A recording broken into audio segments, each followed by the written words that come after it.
కోస్తా ఆంధ్ర తీరంలో తీరాన్ని దాటుతుంది కాబట్టి మెయిన్ దీని యొక్క ప్రభావం కోస్తా ఆంధ్రప్రదేశ్ మీద ఉంటుంది.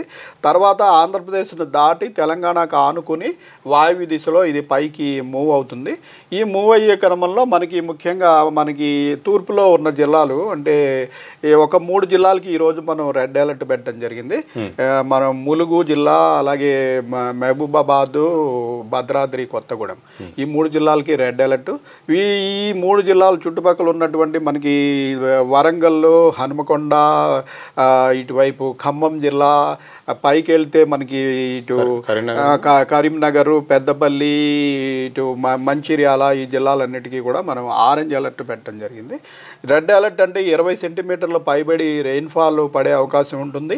పైగా ఈదురుగాలుల వేగం కూడా గంటకి 50 నుంచి 60 కిలోమీటర్ల వేగంతో ఈదురుగాలు కూడా వీచే అవకాశం ఉంటుంది.